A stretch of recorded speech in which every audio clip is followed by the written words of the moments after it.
If it isn't the guy that thinks it's too late. Then this is one part that I try to tell people and teach them. If you're trying to go to that uncommon amongst the uncommon place, it's a lonely motherfucker up there, man.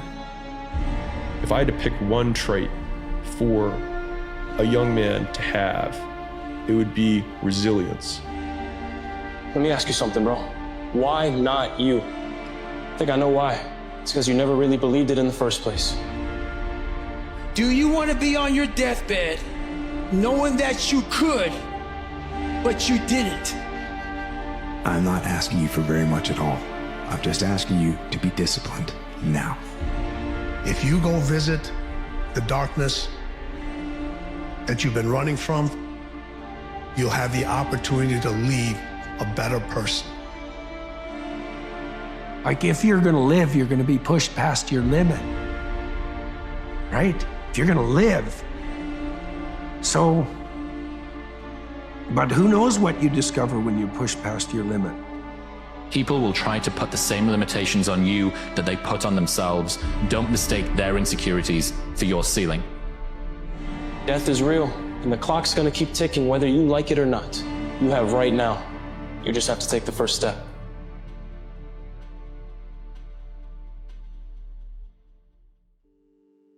I define resilience as the amount of time after an aversive experience that you return to baseline function.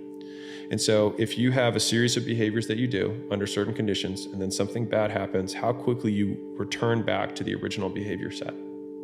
And so in doing that, like if someone can not give up and learn, then on a long enough time horizon, you guarantee victory. Like if you only had those things, you don't stop and you get better. That's it. Remember when you don't feel like doing something that you're not doing it for how you feel now. It hurts right now. It's inconvenient. It's uncomfortable. You're doing it for you in the future, you tomorrow, you in a year from now. You will thank yourself for staying consistent in the times where you felt like giving up, where it felt like the most viable option. But it is in these moments that separate those who prevail and those who don't. You will win in the long run. You just can't give up. That is the only way you lose, my friend. The warrior is strong, yet his sleep is fragile. His wisdom, an amalgamation of precedent, yet his decisions cannot be based on the frailties of man. He is rather fueled by divine inspiration, ascending from the heart. He knows not anger, and only fears the unknown. The warrior does not judge, for his true assignment is to deliver evidence of superior behavior to the creator of all men. The warrior does not dream of frontiers. He only sees horizons. The true warrior knows, accepts, and embraces, above all, integrity, which is his course in life. And only when one can fully absorb these most divine of all virtues can one at last see how impossible and futile it is to make war.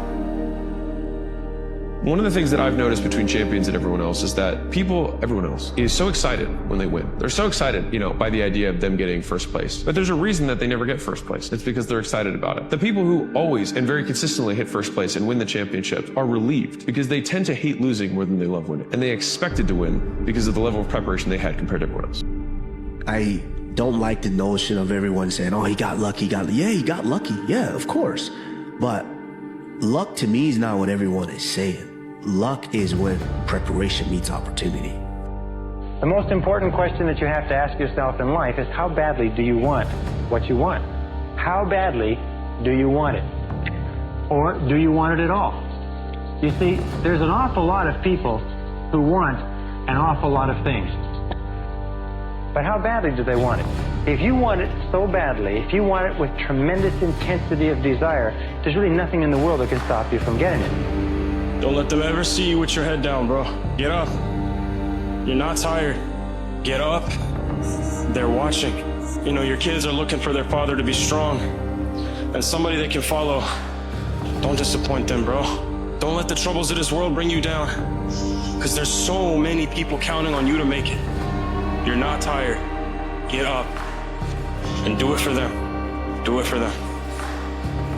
When the lights are off and everybody else has gone home and everybody else is taking a break and everybody else is just doing whatever they are going to do, what are you doing then? That's going to determine what your life outcome is. It's about how you move when no one's watching. It's about how you work when you're not going to get applause. It's not about what you do on Instagram. It's about what you do in reality. You've been taught that it is just about showing up on time and doing the job. Greatness does not come from doing what you're supposed to do. It comes from you deciding what you actually want and you saying, I am willing to do whatever the it takes to create that, no matter how hard, no matter how long, no matter what I have to go through, I will get there. You're living. How do you want to live? How do you want to die? How do you want to be remembered? There was no passion, no drive, no nothing. But I had this fire that I'm going to be somebody. I want to give people the confidence to walk in a room of 1 million people and none of them like you, and you just like say, F you, I'm good. And walk out with you by yourself. The hardest thing in life, guys, isn't doing this stuff. Isn't going past your current levels of comfort. Hitting new levels. Getting knocked in your ass. That's not the hard part of life. The hard part of life is when you don't have the time to do this anymore. And you didn't achieve everything you wanted to do. And you look back on your life knowing there were pockets throughout your existence where you could have applied yourself. Now all that's left is you in a self-arrest, self-corral state. Thinking, wow, I could have been great. Wow, I could have done something with my life. Now I'm stuck with this shit all the life I'm in. Think of that. And you're in here hurting, man. You're wondering, how do you go on? The better question is, how can you not go on? I think the most important thing is to become the best version of yourself, to become and achieve your fullest potential. But you can truly become whoever you want to be. And I wanted to push this message of hope, and I wanted to push this message of, if you work hard, if you are consistent, and if you dedicate yourself to a worthy ideal, you can become whoever you want to become. Give people the freedom to think negative thoughts about you. And when you let people think negative thoughts about you, it unlocks your confidence, it frees your self-expression, and it will catapult you into a whole new chapter of your life, your career, your happiness. This is amazing. Give people the freedom to think something negative about you. Let them. You have zero control over someone else's opinion of you. So it is stupid to waste your time trying to manage it. The fact is, it's impossible to control someone else's thoughts. Therefore, fearing what other people think or trying to control their thoughts is a complete waste of your time. You will never feel in control of your life, your feelings, your thoughts, or your actions until you first stop being consumed with or trying to control what other people think about you. The ones doing the least will always talk the most. They don't see the hours you put in, the risks you took, and the sacrifices you made. They just see the surface and scream from the sidelines. Because the ones in the arena, they don't boo. They know what it takes. They know what it costs. So keep building, keep showing up, and don't waste your breath explaining your grind to anyone who's never laced up.